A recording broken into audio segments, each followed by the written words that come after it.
திருநெல்வேலி மாவட்டம் விகேபுரம் காவல் சரகத்திற்குட்பட்ட ராமச்சந்திரபுரம் கிராமத்தில் மாரியப்பன் என்பவர் கடந்த 27ஆம் தேதி அன்று சிறுவர்களால் வெட்டி படுகொலை செய்யப்பட்டார். இந்த படுகொலை சம்பவமாக அந்த கிராமத்தில் அந்த மக்கள் தொடர்ந்து இன்று 4வது நாளாக மக்களோடு மக்களாக தொடர் போராட்டம் நடத்தி வருகின்றோம். இந்த போராட்டத்திலே நாங்கள் வைக்கின்ற கோரிக்கை, எங்களுக்கு அந்த உரிய அந்த கொலை செய்த நபர்களை, உண்மை குற்றவாளிகளை கண்டறிந்து அவர்கள் மீது நடவடிக்கை எடுக்க வேண்டும். மேலும் இந்த பாதிக்கப்பட்ட அந்த நபர்களுக்கு உரிய பாதுகாப்பு, விட்னஸ் ப்ரொடெக்ஷன் ஆக்ட் கீழே பாதுகாப்பு வழங்க வேண்டும். அந்த பாதிக்கப்பட்ட குடும்பத்திற்கு உரிய இழப்பீடு, அரசு வழங்கக்கூடிய உரிய இழப்பீட்டு தொகையை உடனடியாக வழங்க வேண்டும். அந்த குடும்பத்தின் ஒருவருக்கு அரசு வேலைவாய்ப்பு வழங்க வேண்டும் என்ற கோரிக்கையோடு முதன்மையான கோரிக்கையாக அந்த பகுதியிலே, ராமச்சந்திரபுரம் பகுதியிலே அந்த பாதையால் இந்த பிரச்சனை எழப்பட்டுள்ளது. இந்த பாதையால் தான் இந்த வன் படுகொலை நடந்துள்ளது. இந்த கிராம மக்கள் முழுமையாக அந்த அருகில் உள்ள அந்த கிராமத்தை பயன்படுத்தியே இவர்களுடைய ராமச்சந்திரபுரம் கிராமத்திற்கு வருகின்ற சூழல் இது நாள் வரை இருந்து வருகின்றது. இந்த மக்களோடு மக்களாக நாங்கள் வைக்கின்ற கோரிக்கை என்னவென்றால், இந்த பகுதி மக்களுக்கு புற வழிச்சாலையாக, அதாவது அந்த கிராமத்தில் வழியே செல்லாமல் மாற்றுப்பாதையாக எங்களுக்கு ஒரு பாதை வேண்டும் என்று நாங்கள் கோரிக்கை வைத்தோம். இதற்கு பார்வையிட்டு அந்த இடத்தினை ஆய்வு செய்துள்ளார்கள். இருந்த போதிலும் நாங்கள் அதற்கு எழுத்துப்பூர்வமான மனுவினை கோரிக்கையாக அவர்களிடமிருந்து அந்த நாங்கள் வைத்த கோரிக்கைக்கு எழுத்துப்பூர்வமாக உங்களுடைய பதிலை அளிக்க வேண்டும் என்று கோரிக்கை வைத்தோம். அதற்கு அந்த வருவாய் வட்டாட்சியர் அவர்கள் மாவட்ட ஆட்சியரிடமிருந்து கலந்து பேசி அதன் அடிப்படையில் உங்களுக்கு நல்ல ஒரு பதிலை அளிக்கிறேன் என்று கூறிவிட்டு சென்றுள்ளார்கள். எங்களது போராட்டம் இனியும் தொடரும், நல்ல முடிவு வரும் என்று நாங்கள் காத்திருக்கின்றோம். தனி பாதை கேட்டு நம்ம போராடிட்டு இருக்கோம். அதுதான், ஏன்னா வருங்காலங்களில் இதே பாதையை பயன்படுத்தி நமக்கு திருப்பவும் நம்ம தலைமுறைகள் பிரச்சனையை சந்திக்க கூடாதுங்கிறதுக்காக இன்னைக்கு நம்ம வட்டாட்சியர் அவர்களை சந்திச்சு ஒரு பெரியவங்க எல்லாரும் சேர்ந்து இன்னைக்கு சந்திச்சோம். அவங்க என்ன சொன்னாங்கன்னா, இந்த குளத்துக்கரையா ரெண்டு விதமான குளத்தோட கரை, தெற்கு கரை, வடக்கு கரை, ரெண்டு விதமான கரையில நமக்கு பாதை வேணும்னு கேட்டிருந்தோம். அதாவது என்னன்னு கேட்டீங்கன்னா, ஒரு பாதை நேரடியாக பழைய ரோட்ல போய் ஜாயிண்ட் ஆகுது அப்படின்னு சொல்லி அது வேண்டாம் எங்களுக்கு, அந்த பாதையில நாங்கள் போகவே வேண்டாம், இந்த மலையை ஒட்டி கரையிலே கூடி எங்களுக்கு பாதை கொடுத்துருங்க, அது இருட்டாக இருந்தாலும் தூரமாக இருந்தாலும் நாங்கள் சமாளித்து வந்துக்கிட்டோம் அப்படின்னு சொல்லி கேட்டோம். தாசில்தார், நீங்கள் 2 விஓ எல்லாருமே வந்திருந்தாங்க. ஏற்கனவே நம்ம குளத்துக்கரை இன்னொரு பாதை கேட்ட பாதையில் 2 மாவட்டம் வரும், தென்காசி மாவட்டம், திருநெல்வேலி மாவட்டம், 2 மாவட்டம் வருது. அதனால் அது 2 மாவட்டங்களும் எழுக தகராறு வருங்கிறனால இது ஒரே மாவட்டத்திலே போகிறதுனால நீங்கள் நேரடியாக தாசில்தார் எல்லாருமே வந்தாங்க. பெரிய ஆளெல்லாம் நிறைய பேருக்கு கூட இருந்தாங்க, இளைஞர்கள் இருந்தாங்க. அவங்க எல்லாம் பார்த்துட்டு கலெக்டரோட நாலேஜுக்கு கொண்டு போயிட்டு ஒரு முடிவு சொல்லணும் அப்படின்னு சொல்லியிருக்காங்க. தாசில்தார் நம்ம திருநெல்வேலியில் கலெக்டர் சந்திக்கு தான் போயிருக்காரு. காவல்துறை நம்ம மணித்தார் இன்ஸ்பெக்டரு, அப்புறம் விகேபுரம் இன்ஸ்பெக்டர், அம்பாசிடர் இன்ஸ்பெக்டர்லாம் இருந்தாங்க. நம்ம பிடிஓ, நம்ம ஏரியா பிடிஓ, இன்ஜினியரு, அப்புறம் 2 விஓஓ எல்லாருமே இருந்தாங்க. நம்ம சொன்னதை கேட்டுக்கிட்டாங்க. கேட்டு கிளம்பிக்கிட்டு சொல்லணும்னு நாளைக்கு பதில் சொல்லணும்னு சொல்லியிருக்காங்க. அதுக்கு நம்ம இப்போ காவல்துறை அதிகாரிகள் என்ன சொல்லியிருக்கோன்னா, எங்களுக்கு ஒரே தீர்வு இந்த பாதை தான். இந்த பாதை இருந்தால் தான் அடுத்த தலைமுறை நிம்மதியாக வாழ முடியும் அப்படிங்கிறத நம்ம சொல்லியிருக்கோம். நாங்கள் இழந்தது 2 உயிரை இழந்துட்டோம், இனியும் நாங்கள் இழக்க விரும்பலை. எங்களோட ஒரே முடிவு, இந்த பாதையை நீங்கள் அமைச்சு கொடுக்கணும். ஒன்றே பாதையை உடனே வேலை ஆரம்பிச்சு கொடுங்க, அதில் பெரிய தொகை செலவாகிறதா எங்களுக்கு உத்தரவாதம் கடினமாக சீல் வச்சு தாங்க சொல்லி கேட்டிருக்கோம். நாளைக்கு கலெக்டரை கன்சல்ட் பண்ணிவிட்டு நமக்கு அந்த உத்தரவாதத்தை கொடுக்கணும்னு சொல்லியிருக்காங்க. அதுக்கு தாண்டி எங்களோட போராட்டம் தொடர்ந்து நம்ம சொல்லியிருக்கோம். காவல்துறை அதிகாரிகள்ட்டு அதான் சொல்லியிருக்கோம். இந்த பாதைக்கு நிரந்தர உத்தரவாதம் ஏற்படுத்தி கொடுக்கும் பட்சத்தில் நாங்கள் ஒரு மாரிப்பனவரோட உடலை வாங்கி நாங்கள் அடக்கம் பண்ணணும்னு சொல்லியிருக்கோம். பெரிய ஆளாக இருக்காங்க.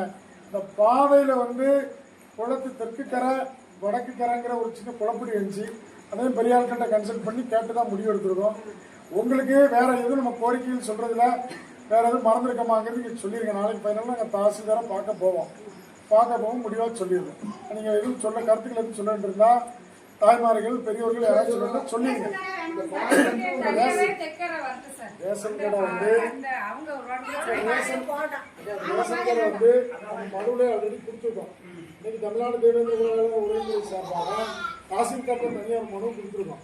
நம்ம என்ன சொல்றோம்னா, நாளைக்கு பேசும்போது இன்னைக்கு இந்த கரை ஒரு சின்ன விஷயம் வந்துச்சு, நாளைக்கு ஒரே முடிவு, இந்த கோரிக்கை சரிதானா, இல்லை வேற எதுவும் உங்களுக்கு வந்து கோரிக்கையில் வேற எதுவும் மாற்றங்கள் இருக்காங்கிறது இப்பவே நம்ம பேசி முடிவு பண்ணிட்டோம்னா காலையில் அதிகாரிகளை போய் பார்க்கறதுக்கு லேசாக இருக்கும். நம்ம இந்த ஒரு டெசிஷன் எடுத்தோம்னா, நேற்று மனுவில் வந்து வடக்கரை தெற்கரை ஏதோ சொல்லியிருக்காங்க, காலையில் மனுவில் ஏதோ மாறி அப்படிங்கிற விஷயத்த சொன்னாங்க. அதனால தான் நான் வந்து ஊரில் வந்து மக்களை வந்து பேசிட்டு போயிடும் அப்படிங்கிறக்காண்டி வந்திருக்கேன். என்னன்னாலும் சொல்லுங்க, அதிகாரிகளோட கவனத்தில் நம்ம சொல்லிடுவோம். பாதை பிரச்சனை நமக்கு தீர்வு ஏற்படுத்தாமல் நம்ம போராட்டத்தை நிறுத்தக்கூடாது கிடையாது. அது ஒரே முடிவாக எல்லாரும் இருக்கோம். அதை வந்து மாற்று கருத்து உண்டா இருந்தாலும் சொல்லுங்க. அதிகாரிகள் என்ன சொல்றாங்கன்னா, அந்த பாதை மலையடி ஓரமா இருக்கு, உங்களுக்கு பாதுகாப்பு இல்லை அப்படிங்கிற மாதிரி சொன்னாங்க. நாங்க என்ன சொல்றோம்னா,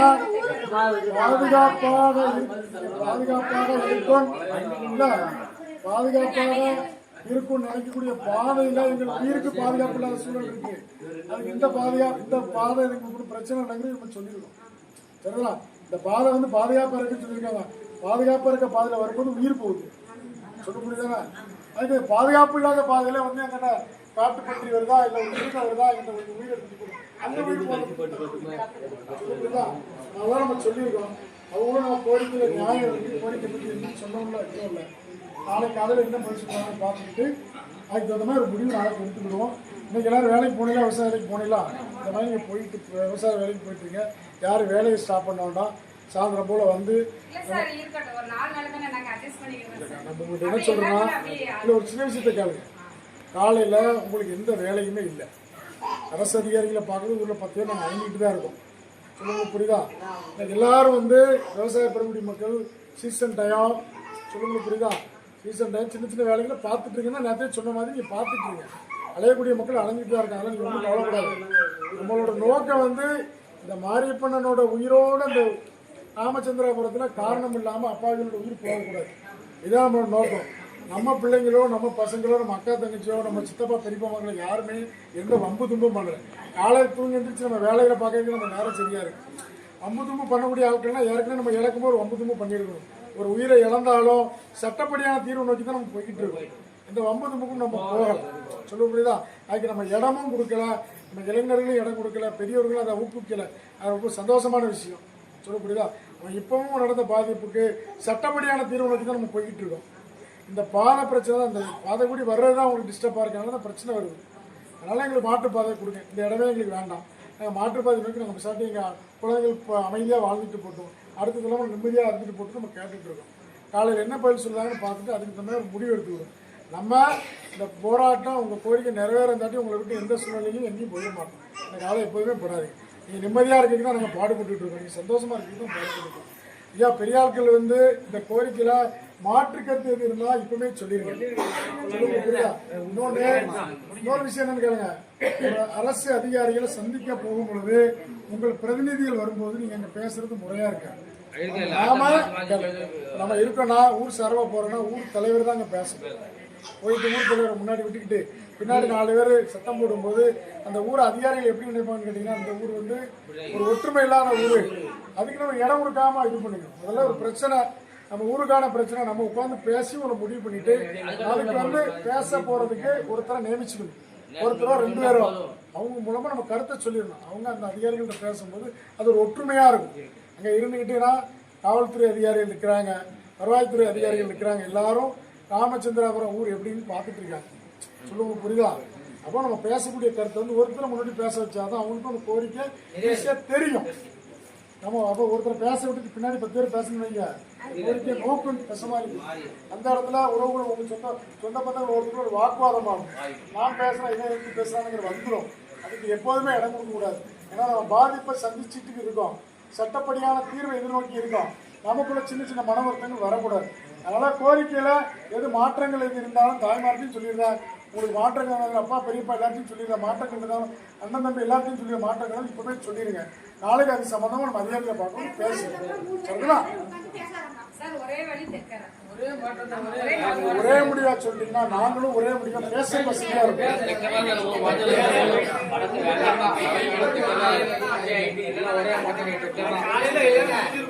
3 நாளைக்கு முன்னாடி எல்லாருமே கூட்டம் போட்டு பேசணும்.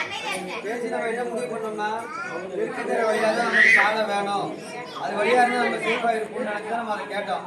ஆனால் இன்னைக்கு காலையில் நிலவரப்படி காலையில் டைப் அடிக்க போகும்போது தெற்கு கடை வந்து வடக்கு கரையாக மாறிட்டு இது வந்து எல்லாத்தையும் கலந்துக்கிட்டு முடிவு எடுத்தாங்களா அல்லனா அவங்களா எடுத்தாலும் நமக்கு தெரியாது. நாங்கள் டைப் பண்ண போகும்போது தான் எனக்கும் சீரிக்கு அவனுக்கு எல்லாருக்குமே நாங்கள் டைப் பண்ண போகும்போது எங்களுக்கு தெரியும். அதுக்கு அடுத்து தான் நாங்கள் தெற்கு கரை அல்லது வடக்கு கரைன்னு அல்லதுன்ற சப்ஜெக்ட் அதுக்கு அடுத்து தான் கொண்டு வந்து முன் வச்சிருக்கோம். அதனால நீங்க இந்த பக்கம் வேணா இந்த பக்கம் உறுதியா இருங்க, அந்த பக்கம் வேணா அந்த பக்கம் உறுதியா இருங்க. ஒரு 10 பேர் இந்த பக்கமோ 10 பேர் இந்த பக்கமோ 10 பேர் இந்த பக்கம் இருந்தாங்கன்னா நீங்க போராடுறதுக்கு அர்த்தமே கிடையாது. ஏன்னா அரசாங்கமே தீர்மானிச்சிடும் இவங்க போராட்டம் சரி கிடையாது, அவங்களுக்குள்ள ஒற்றுமை இல்லை, ஒருத்தர் அந்த பக்கமும் ஒருத்தர் இந்த பக்கமும் கேட்கறான். அப்படி இருக்கும்போது இந்த போராட்டத்தை சீக்கிரமா நிலைகொழிச்சு இதை கம்ப்ளீட்டா முடிச்சிடலான்னு அவங்களுக்கே தோணிடும். நம்ம போராடணும் முடிவு பண்ணிட்டோமா, ஒரு குறிக்கோள் வைக்கோம்னா அதுதான் கடைசி வரை கொள்கையாக இருக்கணும், கோட்பாடாக இருக்கணும், அதுதான் குறிக்கோளாக இருக்கணும். அப்படி இருந்தால் எல்லாமே ஜனநாயக நாட்டில் மக்களுக்கு தேவையான அடிப்படை உரிமையை கண்டிப்பாக அரசாங்கத்தால் செஞ்சு கொடுத்து தான் ஆகணும். இதை நம்ம கடைசி வரை போராடணும் முடிவு பண்ணிட்டோம்னா அந்த ஒரு பக்கம்னா அந்த பக்கம் நில்லுங்க, தெற்குக்காரனா தெற்குக்காரில் நில்லுங்க, வடக்காரனா வடக்காரில் நில்லுங்க. அந்த பக்கம் 10 பேர் இந்த பக்கம் 10 பேர் கால் வைக்காதீங்க. அது வந்து இப்பவுமே முடிவு பண்ணிக்காங்க. நாளைக்கு அண்ணனோ வேற ஒரு அமைப்பே வந்து தாசில்தார்ட்டையோ கலெக்டர்ட்டையோ ஒரு மாவட்ட கண்காணிப்பாளர் எஸ்பிடியோ பேசும்போது நம்ம வந்து இல்லை அது வேணாம் சார் இதே நீங்கள் கொடுத்துன்னு நம்ம சொல்ல முடியாது. ஏன்னா அது நம்ம அவங்க அவாய்ட் பண்ணுறதா இருக்கும். இது எதுக்கு சொல்கிறோம்னா அண்ணன் வந்து கலெக்டர் ஆஃபீஸில் நேற்று மனு கொடுத்துருக்காரு. மனு கொடுக்கும்போது இங்கே வச்சா நம்ம மனு எழுதும், என்கிட்ட கன்சல்ட் பண்ணுறாரு ஃபோன் பண்ணி மனுவோட டீட்டெயில் சொல்லுன்றாரு. நான் சொல்கிறேன் அண்ணா தெற்குக்காரை தான் நம்ம எல்லாருமே முடிவு பண்ணியிருக்கோம், அதனால தெற்குக்காரன்னு போட்டு கலெக்டர் ஆஃபீஸில் மனு கொடுக்குன்னு சொல்லியிருக்கேன். அது கலெக்டர் ஆஃபீஸில் மனு கொடுத்துருக்காரு, அது இன்னைக்கு பேப்பர் நியூஸாக கூட வந்திருக்கு. அதுக்கடுத்து இன்னைக்கு தாசில்தாரை போய் நம்ம ஒரு அமைதியான ஒரு மீட்டிங்கு அரேஞ்ச் பண்ணுறாங்க, காவல்துறை அரேஞ்ச் பண்ணுறாங்க, நம்ம போய் அங்கே போய் உட்காரும் போது அந்த மனு மாறுது, அந்த மனு அப்படி மாறுது. அப்படி இருக்கும்போது சொல்றேன் காலையில டிஸ்கஸ் பண்ணலாம், அதான் கேட்கறேன் உங்ககிட்ட, காலையில உங்க எல்லாத்தையும் டிஸ்கஸ் பண்ணாங்கன்னு உங்ககிட்ட கேட்கறேன். அது மாறுதுன்னா நம்மளோட கோரிக்கையும் மாறிடும், நம்ம போராட்டத்தோட தன்மையும் மாறிடும். நம்ம ஒரு பக்கம் இந்த பக்கம் நின்று அந்த பக்கம் நின்றுங்க, இந்த பக்கம் நின்று இந்த பக்கம் நின்றுங்க. ஆனா நீங்க வடக்கு கரையை நான் சொல்றேன் ஒரு நிமிஷம், நம்ம வடக்கு கரையை கேட்டோம் அப்படின்னா இன்னும் ஒரு 5 வருஷமோ 10 வருஷம் கழிச்சு அதே சப்ஜெக்ட் தான் நடக்கும். இன்னொரு மாறிய போனால் கண்டிப்பாக வெட்டி படுகொலை செய்ய தான் போகிறாங்க. ஏன்னா இன்னைக்கு சொல்கிறேன், இன்னைக்கு அந்த விசாரணை எடுத்துட்டு 3 பேருமே சின்ன பசங்க தான். ஸ்கூலுக்கு நம்ம பசங்க போவாங்க, 2 பேரும் ஒரே ஸ்கூலில் படிக்கலாம். படிக்கும்போது அவன் இவனுக்கு சண்டை வரலாம், சண்டை வரும்போது என்ன பண்ணுவான், இவன் உள்ளே போயிட்டு வரான், இவனோட பழக்க வழக்கம் வேறு மாதிரி இருக்கும். அப்போ அந்த பையன் என்ன பண்ணுவான், என்ன அவன் அடிச்சான்னு சொல்லுவான். அடித்தவன் நாங்குநேர்லேயும் ஸ்ரீவைகுண்டத்துலேயும் கபடி விளையாட போன இடத்துலையும் ஸ்கூல்லையும் நடந்ததுக்கு தான் அருவா பிடிச்சி வெட்டினாங்க. அது நம்ம பிள்ளைக்கு நாளைக்கு கண்டிப்பா நடக்கும். நம்ம அந்த வழியா போயிடும். ஒரு 10 நான் சின்ன பிள்ளை இருக்கும்போது ஆம்பூர்ல நடந்தா போனோம். சரி போஸ்ட் வச்சாங்க, அதுக்கு கரண்ட் வந்துச்சு. நம்ம வாகனம் இன்னைக்கு யாருமே நீங்க நட போறீங்களா, யாராவது ஆம்பூர் நடந்து போறீங்களா, ஒரு 5 பேர் சேர்ந்து ஆட்டோ பிடிக்கிங்க, ஆளுக்கு 20 ரூபா கொடுத்து நடந்து ஆட்டோல போறீங்க. ஸ்கூல் பிள்ளைங்கள எல்லா ஸ்கூல்ல இருந்துமே நமக்கு வண்டி வருது, வேன் வருது, ஆட்டோ வருது, எல்லாம் வருது, அதுலதான் போறோம். இதை மட்டும் நீங்க உறுதியா இருந்துக்காங்க. இந்த கரை தான் நமக்கு வேணும்னா அரசாங்கம் செஞ்சு கொடுத்தா ஆகணும். ஏன்னா அது நம்மளோட வாழ்வே அந்த பக்கம் இல்ல, நமக்கு அந்த பக்கம் வயக்காடு இல்ல, எதுவும் இல்ல, வாழ்வே இந்த பக்கம் தான் இருக்கு. இதை மட்டும் கையில எடுங்க, இதுக்காக போராடுங்க, நம்ம கொள்கை கண்டிப்பா நடக்கும்.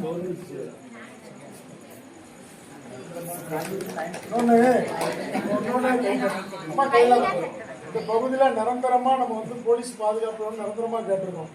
நம்ம ராமச்சந்திரபுரம் பகுதியில் நிரந்தரமாகவே ஒரு போலீஸ் பூத் வேணும்னு நம்ம கேட்டிருக்கோம். அதெல்லாம் உங்களுக்கு வந்து இந்த சாலை ரெடியாகிறதுக்கு கொஞ்சம் காலகட்டங்கள் ஆனாலும் நிரந்தர போலீஸ் பாதுகாப்பு வந்துடும். பகுதி நேரம் ரேஷன் கடை தான் கொண்டு வந்துருவோம், அதெல்லாம் விட மாட்டோம். சரிங்களா, ரேஷன் கடைக்கு அங்கே போகிறது, பள்ளிக்கூடத்துக்கு அங்கே போகிறது எல்லாமே படிப்படியாக உங்களுக்கு மாற்றிக்க கொண்டு வந்துருவாங்க. எந்த கவலையும் படாதீங்க. சரிங்களா, நமக்குன்னு தனியாக கேட்டுரும், நமக்குன்னு சட்டப்படி செஞ்சு கொடுத்ததுக்கு இடம் இருக்கு. நம்ம வந்து சட்டத்தை மீறி எந்த விஷயத்தையுமே கேட்கல, அதை புரிஞ்சு சட்டத்தில் உள்ள சரத்துக்கள் படி தான் நம்ம ஒவ்வொரு கோரிக்கையுமே வச்சுட்டு இருக்கோம். தமிழ்நாட்டில் வந்து பட்டியல் வகுப்பு மக்களுக்கு இந்திய அரசியலமைப்பு சட்டத்தின்படி செய்யக்கூடிய உரிமைகளை பற்றி தான் நம்ம வந்து அதை தான் மனுவாக நம்ம கொடுத்துருக்கோம். இல்லாத ஒரு விஷயத்தை நம்ம கேட்கல. எங்களுக்கு வீட்டுக்கு 5 லட்சம் லோன் கொடுக்கலாம் கேட்கல. அடிப்படை ஒரு இந்தியாவில் ஒரு அடிப்படையான குடிமகனுக்கு என்னென்ன உரிமைகள் இருக்கோ அந்த உரிமையை தான் நம்ம கேட்டுட்டு இருக்கோம். இல்லாத ஒரு விஷயத்தை நம்ம கேட்கல அரசுகிட்ட. அதை நிறைவேற்றி தர வேண்டியது அரசோட கடமை. இப்போ அதை புரிஞ்சுங்க. இவ்வளவு நாள் நீங்க அதை முயற்சி பண்ணலாம், இப்போ முயற்சி பண்ணணுங்கிற ஒரு காலகட்டம் வந்துட்டு முயற்சி பண்ணா கண்டிப்பா அதை நம்ம வெற்றி அடைஞ்சு கொடுத்துருவாங்க. எந்த வித மாற்று கருத்துமே கிடையாது. ஒரே ஒரு விஷயம் தான், உறுதித்தன்மை ஒற்றுமை ரெண்டு மட்டும் இருக்கணும். இருந்தாதான் நாங்கள் உங்களுக்கு அந்த நீங்க கேட்கறத வெற்றியா அடைச்சு கொடுக்க முடியும். உங்கள்கிட்ட உறுதித்தன்மை குறைஞ்சி ஒற்றுமை குறைஞ்சிட்டு வைங்களா எங்கேயுமே வாழ்றதும் பிறக்கிறது ஒரு முறை தான், வாழ்றது ஒரு முறை தான் வாழ போறோம். சொல்ல புரியுதா? நம்மளோட போராட்டம் நமக்கான போராட்டம் கிடையாது. நம்ம அடுத்த தலைமுறை உட்கார்ந்துருக்கோம், அந்த தலைமுறைக்கான போராட்டம் தான். பெண் குழந்தைகளும் நிம்மதியா வாழணும் நம்ம போராட்டம் தான். ஏன்னா நம்மளோட முன்னோர்கள் போராடாம விட்டுட்டாங்க. அந்த பாரம் நம்ம தலையில வந்து இறங்கிருக்கு. இப்ப நீங்க போராடல அப்படின்னா இந்த பாரம் அந்த குழந்தை தலையில இறங்கிருக்கு. அவனும் போராடிக்கிட்டே தான் இருப்பான். நீங்க என்ன செய்ய போறேன்னு முடிவு பண்ணிங்க. நாம உழைக்கிறோம், கஷ்டப்பட்டு வேலை பார்க்குறோம், உழைக்கிறோம், 10 பேர் சம்பாதிக்கணும். எதுக்கு? குழந்தை குட்டியை காப்பாற்றுறதுதான் கஷ்டப்பட்டு சம்பாதிக்க மட்டும் அவங்க படிக்க வைக்க தான் நம்ம உழைக்கிறோம். நீங்க படிக்க வச்சு அவனும் நம்மளே மாதிரி நிம்மதி இல்லாம பதட்டத்தோட பயந்து வாழ்ந்துட்டு இருந்தா எதுக்கு நம்ம உழைக்கணும்? எதுக்கு இந்த ஊரை குடியிருக்கணும்ல? அதெல்லாம் சிந்திச்சு பார்த்தாங்க. நீங்க இப்ப போராடுகிற போராட்டம் வந்து மிக முக்கியமான போராட்டம். திரும்ப திரும்ப சொல்றேன், இந்த போராட்டம் எல்லாம் உங்களுக்கான போராட்டம் கிடையாது, ஐயாவுக்கான போராட்டம் கிடையாது. உங்களோட பேரனுக்காக போராட்டம், உங்க மகனுக்காக தான் போராட்டம். அதுக்காக தான் நீங்க தாசில்தார் ஆஃபீஸ் இருக்கீங்க. உங்களுக்காக வரல. உங்க காலம் வாழ்ந்து முடிஞ்சிச்சு. நீங்க எத்தனை வருஷம் நீங்க வாழ்வீங்க? ஒரு 20 வருஷம் வாழ்வீங்களா? வயதுக்கு காரணம் அது தூரம் கிறங்கிருவீங்க.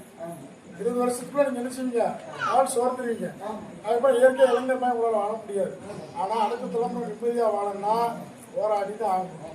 உங்க காலகட்டத்தில் நீங்க போராடிட்டு விட்டீங்க. உங்க பிள்ளைகள் நாங்க போராடக்கூடிய சூழ்நிலைக்கு தள்ளப்பட்டிருக்கோம். இப்ப நாங்களும் போராட மாட்டோம். எங்க பிள்ளைகள் அடுத்து போராட சொல்லுங்க. அடுத்த தலைமுறைக்கு போராட்டத்தை கடத்தி வைக்கக்கூடிய சூழல் ஏற்படும். எல்லாம் மக்களும் புரிஞ்சுக்காங்க. நம்ம எடுத்திருக்க விஷயம் வந்து சரியான விஷயம். நம்ம கோரிக்கையில நியாயம் இருக்கு. எல்லாரும் ஒற்றுமையோட உறுதியோட இருங்க. கண்டிப்பா இந்த கோரிக்கை வெல்லக்கூடிய ஸ்டேஜ்ல தான் இருக்கு. நம்ம உறுதித்தன்மை குலைக்கிறதுக்கு 1000 வழியில அரசு இயந்திரம் முயற்சி பண்ணுவோம். அதுக்கு இடம் கொடுக்காம இருக்க மற்ற எந்த பிரச்சனை தான் நாங்க பாத்துக்கணும். நம்ம போராட்டம் ஜனநாயக வழியில தான் போராடிட்டு இருக்கோம். இந்த பாதங்கிறது நமக்கான உரிமை கெடுத்து நம்ம போராடிட்டு இருக்கோம். உரிமை செஞ்சு கொடுக்க வேண்டியது அரசோட கடமை. நல்லா அதை புரிஞ்சுக்க. நான் இல்லாத ஒரு விஷயத்த கேட்கல. இந்த பாதையில போனா எனக்கு பிரச்சனை இருக்கு, இந்த பாதையில நடந்து நான் போக முடியல, போனா என் வெட்டுறான் குத்துறான், எனக்கு மாற்றுப்பாதை ஏற்படுத்தி கொடு. மாற்றுப்பாதை ஏற்படுத்தி கொடுக்க வேண்டியது அரசோட கடமை. நாம அம்புதும்பு பண்ணிட்டு நம்மளை ஒருத்தர் வெட்டலை. வாயில்லாத பூச்சி அப்பாவியா இருக்கும். எந்த கேஸும் கிடையாது, ஒண்ணும் கிடையாது, இருக்கிற ஆட்களே வெட்டுதான். ஒரு கேஸ் எடுத்த இளைஞனை விடுவானா? சிந்திச்சு பாருங்க. இப்போ நம்ம பிள்ளைகளே தப்பு பண்ணியிருந்தா வாழ முடியுமா இந்த ஊர்ல? சொல்லுங்க. தப்பு பண்ணாம இருக்கவங்களே போகுது, தப்பு பண்ண நிலைமை என்ன ஆகும்? சிந்திச்சு பார்க்கணும் எல்லாருமே. அப்ப நம்ம பாதுகாப்பா இருக்கணும், ஒற்றுமையோட இருக்கும், உறுதியோட இருக்கும். இந்த பாதை மாற்றுப்பாதை நம்ம வந்து பார்த்தோம்னா நீ காட்டுக்குள்ள ஃபுல்லாக நடந்து போனோம். இந்த மாற்றுப்பாதைங்கிறது ஃபர்ஸ்ட் உங்களுக்கு பயன்படுத்துறதுக்கு சங்கடமாக தான் இருக்கும். ஆனால் இன்னொன்று என்ன கேட்டீங்கன்னா, பெரிய ஆட்கள்லாம் அந்த வழியெல்லாம் ஆடு மாடு மேய்க்கலாம் பழகின இடம் தான், உங்களுக்கு புதிய இடம். ஆனால் உங்களுக்கு நிம்மதியான இடம். காலையில் வண்டி ஆட்டோவில் தான் வந்துட்டீங்கன்னு சொன்னாங்க. இப்படி வருது ஆட்டோ, அப்படி இப்படி வந்தீங்கன்னா பிரச்சனையே கிடையாது. உங்களுக்கு இந்த பாதை சாலை பாதை தற்காலிகமாக பாதை ரெடி பண்ணி தரப்போம். அதுக்கப்புறம் படிப்படியாக போஸ்ட் லைட் வைக்கிறது, உங்களுக்கு எல்லாமே அப்புறம் தார் சாலை போட்டு கொடுக்க, எல்லாமே ஸ்டெப் பை ஸ்டெப்பாக நம்ம தொடர்ச்சியாக உங்கள் கூடவே இருந்து அரசியல் தெரிஞ்சுக்கிட்டா தொடர்ச்சியாக கோரிக்கை வென்று கொடுத்துருவாங்க. மாற்றுக்கிறது கிடையாது. என்ன பொறுத்தவரை என் மனசுல வந்து பார்த்துதான் ஆய்வு பண்ணது நல்லா சொன்னேன். ராமச்சந்திராபுரம் தேவேந்திர உலக சமுதாயம் நீங்க வாழ்க்கையில அடுத்த தலைமுறை இந்த தலைமுறை நிம்மதியா வாழணும்னா இந்த மாற்றுப்பாதை கிடைச்சா மட்டும்தான் நீங்க நிம்மதியா வாழ முடியும். இல்லைன்னா இங்க வாழ முடியாது. வாழறதுக்கு நான் சூழலுக்கு இல்லை. நான் பார்த்த வர சொல்றேன். ஒண்ணு ராமச்சந்திராபுரம் கிராம மக்கள் சாதி வெளியேறோட அட்டகாசம் தாங்க முடியும். ஊரை கழிப்பிட்டு வேற பக்கம் போகணும். இல்லைன்னா இந்த மாற்றுப்பாதை வழியா நிம்மதியா போகணும். இந்த வெளிதான் இங்க இந்த மக்கள் இங்கே இருக்கணும்னு அரசு நினைச்சா மாற்றுப்பாதை ஏற்படுத்தி போகணும். இந்த தேவேந்திர குல வேளாண் சமுதாயம் இந்த ஊர்ல இருக்கக்கூடாதுன்னு அரசு நினைச்சா நமக்கு பாதை ஏற்பாடு கொடுக்காது. ஆனா நாம விடமாட்டோம். நாளை ஒரு நாள் தான் போராட்டம். இங்க நாளா கழிச்சு திருநெல்வேலி மாவட்ட ஆட்சியர் அலுவலகத்தை முற்றுகிட எல்லாம் தயாரா இருந்தீங்க. சொல்லுங்க புரியுதா? நாளை வரை தான் அமைதி போராட்டம். நாளா கழிச்சு இங்க இருக்கிற அதிகாரிகள் நமக்கு தீர்வு ஏற்படுத்தி கொடுக்கல அப்படின்னா நாளை மறுநாள் திருநெல்வேலி மாவட்ட ஆட்சியர் அலுவலகத்தை துண்டை வச்சு படுத்த வேண்டியதான். எப்ப சாலைக்கு ஆர்டர் கொடுத்தாங்களோ அப்பதான் அந்த இடத்த விட்டு நாள் சொல்லுங்க புரியுதா? நாளா கழிச்சு யாரும் வேலைக்கு போக வேண்டாம். நாளை ஒரு நாள் மட்டும்தான் அம்பாசமுத்திரத்தில் உள்ள அதிகாரிகளுக்கு நாளை ஒரு நாள் மட்டும்தான் வாய்ப்பு. நாளையும் முடியாது காலம் கடத்தினா நாளா கழிச்சு காலையில குழந்தை கூட ஊர்ல இருக்கக்கூடாது.